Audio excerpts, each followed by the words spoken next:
Hello, everybody, and welcome back to Suits and Laterals. We are on our third week, and this episode 3 is hosted by yours truly, Jeff Rich.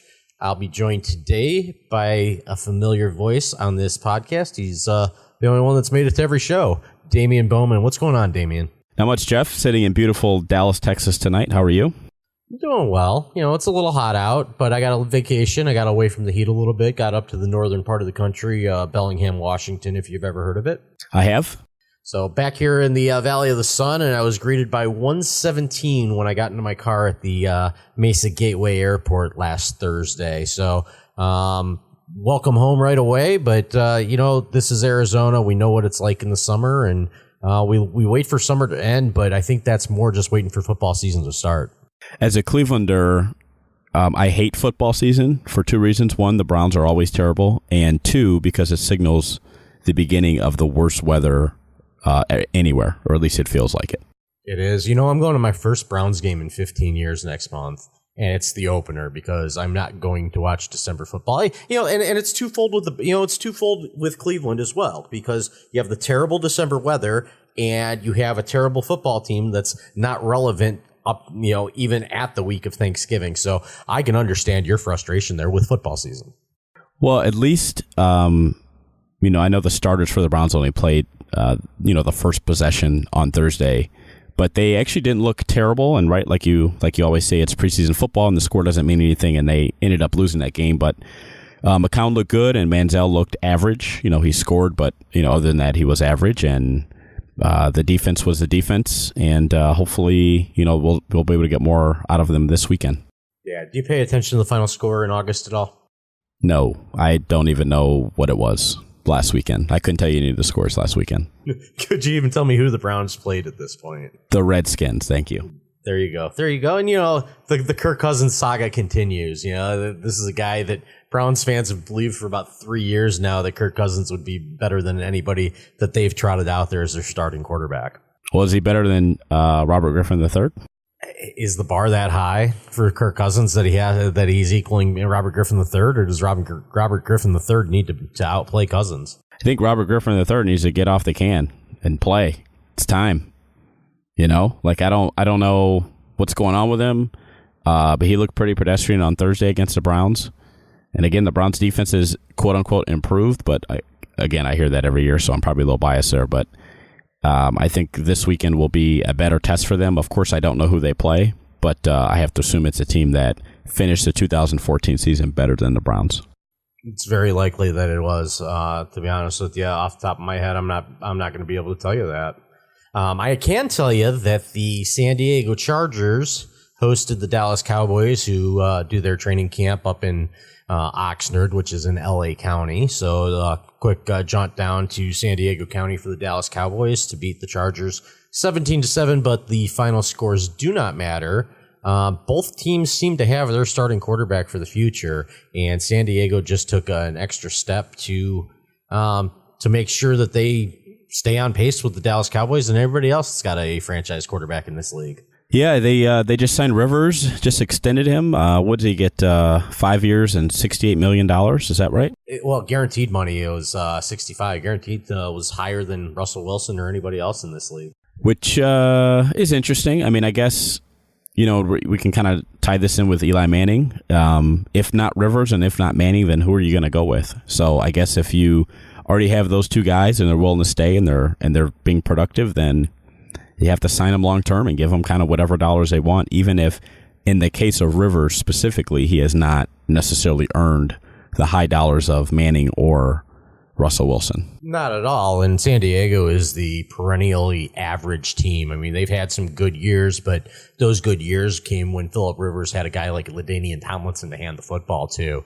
Of late, Ryan Matthews hasn't answered the call. They drafted Melvin Gordon in the first round in 2015. So that's the direction they're going to look to go. And it's painfully obvious that Rivers needs a running game to support him, even though he's got weapons like Antonio Gates, who he won't have for the first 4 games, and Keenan Allen, and Vincent Jackson's gone through there. So they've had their share of talent there. It doesn't seem like they could put it together, and I think it falls more on the coaching staff than the play of their starting quarterback, quite frankly. I agree with you. I just when you're giving one guy that amount of money that you're going to give Rivers, and I should have said his total value would be $83 million, but like you said, only 65 is guaranteed. It feels like he should be held to a little bit more responsibility than any of the other players, and some of the coaching staff and he and the general manager, whose name escapes me right now. It feels like he needs to do more, but I don't know who they're going to get or where they're going to get this person from. Do you know anything about their receivers? Well, like I said, they've got Keenan Allen there. They've got Stevie Johnson, who played for Buffalo for a long time. They've had Malcolm Floyd there for a while. They've added Jacoby Jones from Baltimore, though I think he's more of a return specialist than a wide receiver at this point. And I think that they still have to throw to the tight end. I think that they still need to look at David Johnson, Kyle Miller, David Paulson. It depends on how many they're going to carry, but this McCoy offense, it relies on having a tight end. He inherited a situation with Antonio Gates. He's not going to have him for a quarter of the season, but I think Kevin Phillip Rivers is the best medicine for that, for the sting of having a top player like Gates suspended. Are the Chargers going to be in San Diego in 3 years? See, that's the interesting angle to this, because I think that Phillip Rivers wanted to know where he was going to be, and there's all kinds of articles about this new deal and the Chargers and how this deal kind of balances the uncertainty of the San Diego Chargers' future. I think that they want to play in that stadium in Carson. They want to get that deal done with the Raiders, and I think that they want to tell Stan Kroenke and his wife, who's a Walton, to keep their Walmart money in the state of Missouri. Here's a question: why do they want to get out of San Diego so bad? I mean, it feels like it's just more about the stadium. I think it's more about Qualcomm myself. Petco Park is a gem. It's right there on the bay. You got to go up almost to where I-8 meets I-5. What do they call it? I think it's Mission Valley, and it's not a very pleasing stadium. I've never been there for a Chargers game, but I did attend a Poinsettia Bowl about 7 or 8 years ago in that stadium, and it's an old stadium. It's like going into Cleveland Stadium. It's like going into any stadium that was built before this surge of new stadiums went up. And San Diego is an upscale place, and I think that their citizens, the fans of the Chargers, think that they deserve a better house. Not that they want to pay for it, but I think that they feel they deserve better than what Qualcomm Stadium, formerly Jack Murphy Stadium, offers them. I don't disagree with you. I just feel like even if San Diego came up with some way to give them a new stadium, that the Chargers are intent on leaving. That at least that's kind of how it feels like from the East Coast. Well, it's dramatic putting this 20-year-old story of no NFL in LA to bed. And it seems like people outside of LA want it more than the people inside of LA. And LA exists currently as a leverage point for owners. And once San Diego goes there, once the Raiders or the Rams go there, that bargaining chip is gone. Where are you going to threaten to move your team? Las Vegas? Where are you going to threaten to move your team when there's no vacancies in LA? Well, did you hear that San Antonio offered the Chargers to play there if they decide to move to LA, or alternatively just to move to San Antonio altogether? San Antonio is an interesting situation. I don't know how well they did with the Saints back in 2005. It's a great city. Texas is a football crazy state. I don't think that they would have any I think that their problem would be fighting for market share with lifelong Cowboys fans. I think that that's San Antonio's biggest challenge, but I think that they can embrace this team. The only question is, do the Spurs want them there? Is there a problem with critical mass with having too many franchises, which could be more than one in the city of San Antonio? I think the comparison with the Saints is a bit unfair, obviously, because the Saints were just, visiting. And I think that if the Chargers decided to move there full time, I think that would change things completely. And I'm not suggesting that fans completely abandon the Cowboys, but it's a lot easier to go and be a fan of a team that's, 10 or 15 or 20 minutes away as opposed to 3 or 4 hours away. When you're talking about relocation and temporary domiciles, I have to think back to the New Orleans Hornets, who became the NOK Hornets, playing in Oklahoma City, which was the litmus to prove that Oklahoma City could support a professional franchise, and they end up getting the Seattle Supersonics. Now, the NFL is a different animal, but did San Antonio have that same experience with the displaced Saints post Katrina? They almost need a situation that takes them out of San Diego for a month or two just to get that test, and they're not going to get that opportunity. Hey, Rivers looks like he's going to finish his career there. He was drafted into the league in I believe it was 2004.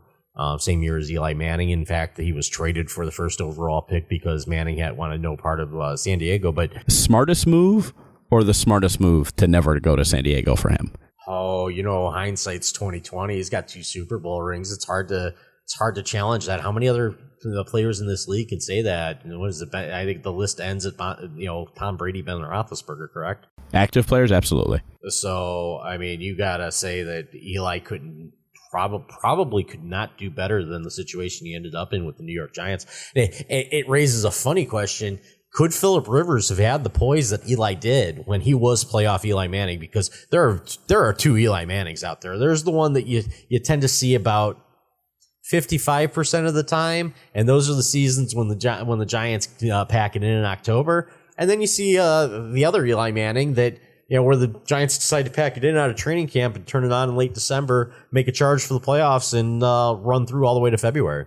In relation to that, isn't it funny how Tom Coughlin's always consistently at the beginning of the year, always on the hot seat, and then at the end of the year, we're like, why did we say that in August? That makes no sense. Even if they don't make the playoffs, they always have that late season charge, which kind of solidifies him and solidifies Eli Manning and kind of everybody else, all the veterans on that team. And it's always just so weird how everyone wants to get rid of Tom Coughlin for absolutely no reason at all. See, I think Giants fans like to put Tom Coughlin on the hot seat because it seems that it's the years that he's on the hot seat, late September, early October, that he turns it on around Thanksgiving. And the Giants play out of their head football and win games they shouldn't, get into a tournament that they don't belong in, and end up winning the whole damn thing. Yeah, that's a fair point. I think that it's just, I don't know. Again, this is from the guy who lives in Cleveland who hasn't had a coach for more than, 2 years in 50 years or whatever. So when you have a coach that takes you to the Super Bowl, forget the playoffs, multiple times, it seems like that person would never be fired. Can you imagine Tom Coughlin in Cleveland? Like he could do no wrong here. Cleveland's experience, not just Cleveland, but the Marty Schottenheimer experience, and I guess that's how I tie this thing back to San Diego. The Marty Schottenheimer experience, he's taken teams to the AFC Championship and never coached another game for that franchise. It's really strange the way that some of these coaching things work out, but I'm not putting Marty Schottenheimer in the same boat with Tom Coughlin. I just think that it's peculiar that the embarrassment of riches that Cleveland had back in the late 80s, early 90s versus the nothingness that they've had for the last 15 or 16 years. Think about guys like Norv Turner, right, who coached the Chargers, and what did they go, like 12 or 13 in a row, and only to get bounced in the second or third round of the playoffs? Yeah, well, that's where the run of 7-9, 8-8, maybe 9-7 starts is when Turner replaces Schottenheimer, and McCoy hasn't done much better. You mentioned earlier, that everybody wants to be in LA, but except for the people in LA don't really care. Why is that? Why do the people in LA not care about the National Football League? Because it's Hollywood. There's too much going on to concern yourself with what's happening between 1 p.m. and 7 p.m. 4 months out of the year on a Sunday afternoon and early evening. They just don't care. What about the average person, though? Like the average what are there, 8 million people in LA or something crazy like that? Like the average person cares about the National Football League. Yeah, maybe they play fantasy football. They're probably from somewhere else, much like myself, living out west. And, they don't need a team. They don't need to adopt a team. It's kind of strange with me and the Arizona Cardinals. I was a Cleveland Browns fan my entire life, but I've lived in Arizona almost as long as I lived in a cognizant state in Northeast Ohio. So really by common law, I should be an Arizona Cardinals fan. I would prefer that there weren't an NFL team here, so I don't have that conflict of interest. You only have the conflict of interest because you think you have that conflict. You could be a fan of anybody you want to, Jeff. I can, but the heart wants what the heart wants. Well, then that sounds like an active choice. Like I live in Cleveland, and I'm not a Cleveland Browns fan. So if you're in LA, you don't care about a National Football League team? Not unless I'm going to be a season ticket holder. I mean, that's how little, the local scene matters to me, at least when it comes to the NFL. So do you think that there's any chance they get all 3 teams in LA? No, I think that they cap out at 2. It's interesting though, because I mean, San Diego, Orange, and Los Angeles County had, in consecutive counties going from San Diego up to LA. They have Major League Baseball franchises in all 3 counties there.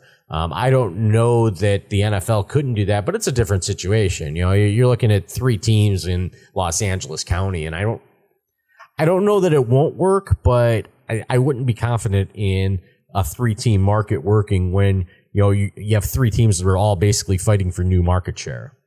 Well, it kind of feels like Baltimore, Washington, and the Phillies in baseball all fighting for similar space. Oh, absolutely. I mean, if you just think about Baltimore and Baltimore and the Nationals, I mean, when one team's home, the other team isn't. And now, can you imagine 3 teams in the same area? How would you schedule this?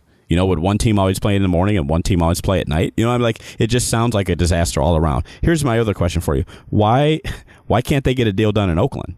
Is it what's his face, the owner's guy? Is he the problem here, or does Oakland have no money?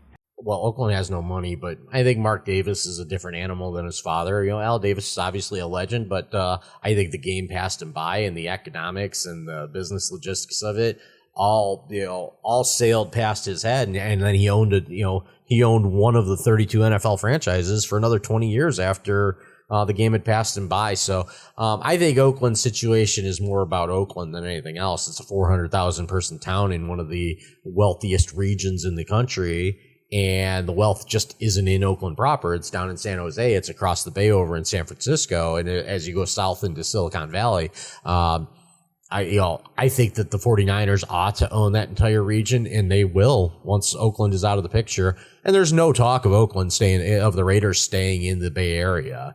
I mean, everything is they'll play at the Coliseum until it falls down, or they'll get down to LA. I mean, there's not really any other option in the Bay Area for the Oakland Raiders. So, of the 3 teams, we can almost say with a certainty that Oakland will be gone. Gone from Oakland, yes. Qualcomm Stadium it's the same situation with a better city around you in San Diego, and then St. Louis. I think that the St. Louis thing is or the Rams going back to Southern California is the most inevitable. Kroenke already owns that land. That's not a proposed deal. He's broken ground on it. He's ready to move in, but it happens when it happens. The confidence level on this thing over the last 3 years has just gone up and down like a crazy EKG. How upset are the people in St. Louis about this? I think there's a level of apathy. I think they appreciated what Kurt Warner did. The greatest show on turf with Vermeil and that whole, Mike Martz and that whole gang. But I think that once the winning passed by, I think St. Louis just, it's a baseball town. It's a lot like Cincinnati in that you couldn't think of many better places to play baseball, but you couldn't think of a worse football organization, historically over the time that they've been there. The Bengals have been in Cincinnati a lot longer. But I think that it's a situation where if they left, it would just be like, okay. Speaking of Cincinnati, Andy Dalton, has he got some pressure on him, or what's going on there? I don't think. I think that there's always pressure on you when you're a starting quarterback in the NFL. They drafted AJ McCarron. I don't know what his progress is. People talk about him like he could be, he could be like the next Matt Hasselbeck. But we've anointed a lot of people to the next Matt Hasselbeck, who's come out of a backup situation, gotten a lot of money to start. Matt Castle comes to mind. Matt Flynn comes to mind. You got these guys that look good as backups in a good system where they're used to being supporting players for the greatest players in the world, the elite starting quarterbacks.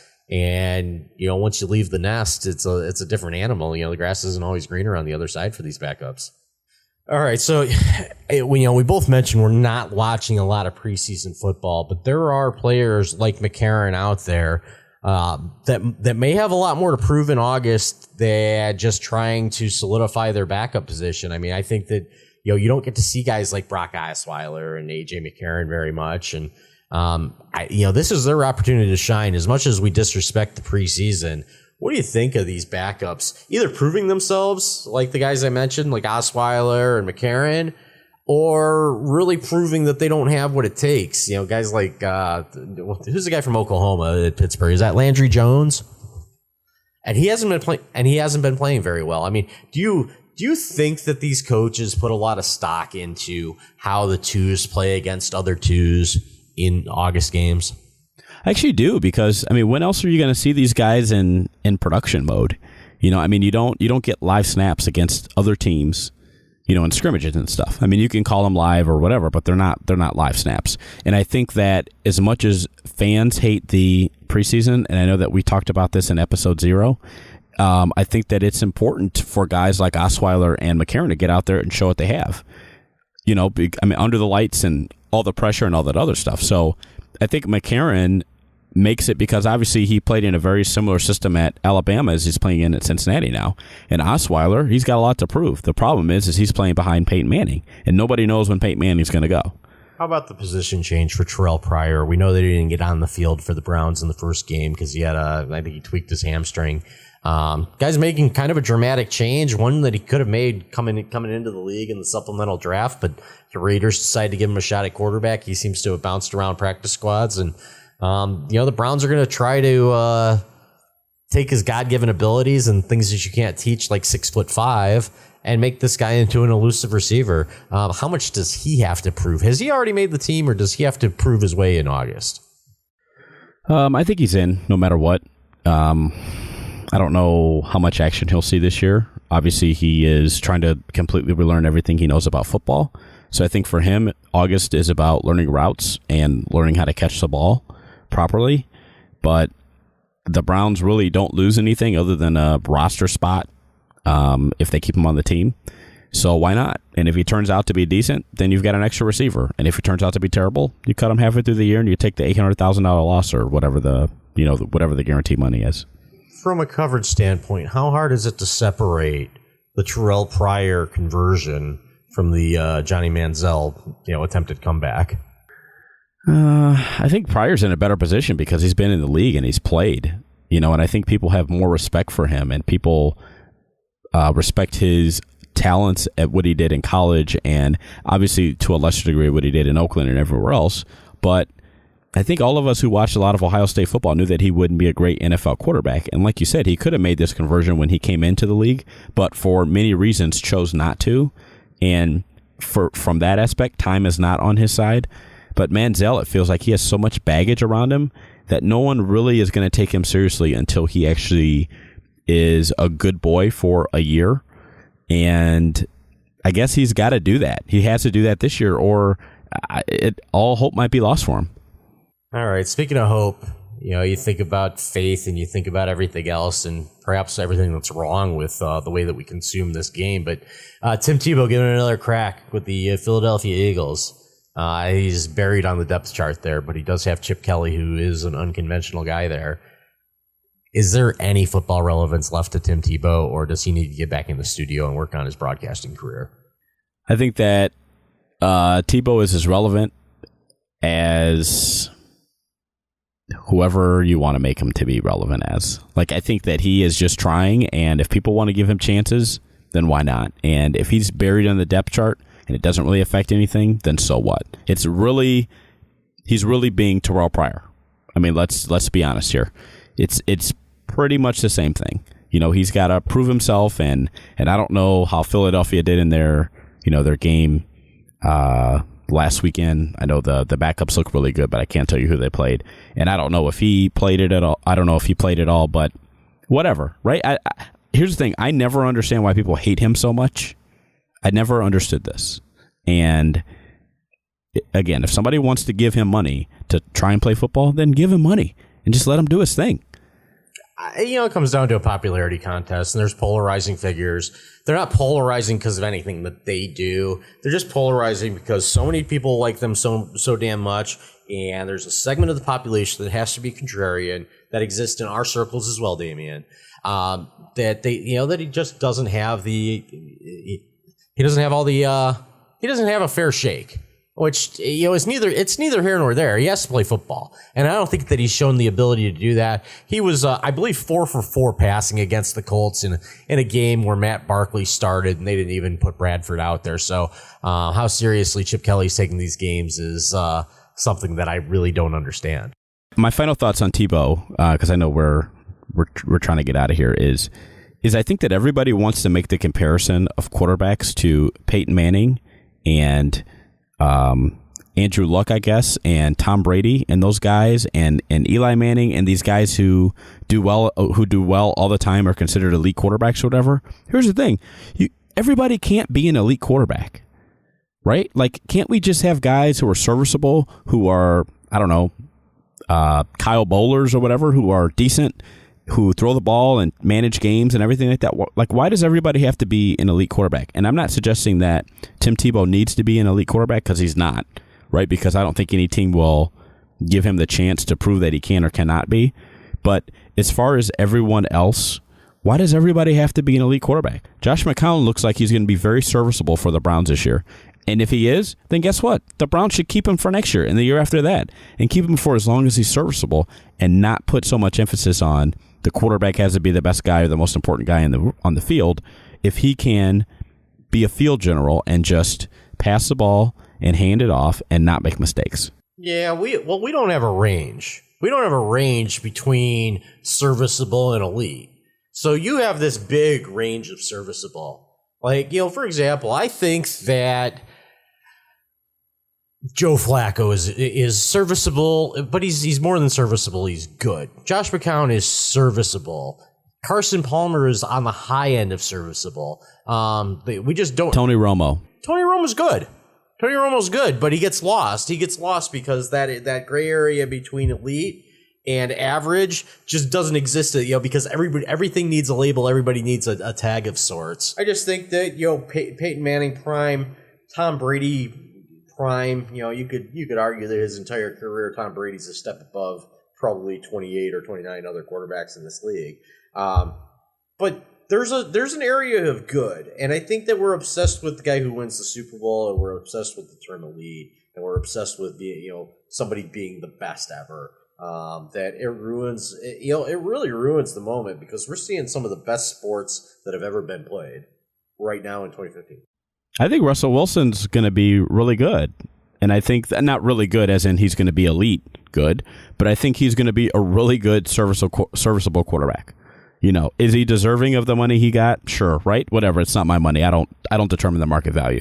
But I think that he's good enough to stick around Seattle for the next 10 years and probably get them to the playoffs and maybe 2 or 3 more Super Bowls. Does that make him elite? Absolutely not. But he's good. Right, and justifying your contract is all about what the market bears. I think that every quarterback that gets a big deal is going to try to be the highest paid player in the league, and it's going to incite reaction. We're going to see that from Eli Manning. I wouldn't be surprised if we see it soon enough that it's a topic on this podcast this season. Here's the thing: he's got 2 rings. Yeah, right. Yeah, we've covered that. So he should get he should be one of the highest paid quarterbacks in the National Football League. He should be higher than Rivers. He should be higher than Russell Wilson. He's got 2 rings. He's a better playoff quarterback than both of those guys. Unpopular opinion, but that's what it is. Does the Mara family want to pay Eli Manning for what he's going to do on this next contract, or for what he's done for their organization in the past? And I think it's an ethical question. I know that there's a business answer to that wouldn't satisfy many fans, but that's the way it is. And speaking of the way it is, man, the show's already too long. We got to get out of here. Damian, do you have any final thoughts? Let's get the season started. Let's go. Let's get the season started. I kind of echo those sentiments. I do want to give a shout out to Jared Hayne, the rugby player, trying to make it work in the NFL. If they make it work, they're going to set a precedent, and we're going to see a lot more guys from down under in this league. But we'll talk about that another time, perhaps. For Damian Bowman, I'm Jeff Rich. This has been Suits and Laterals.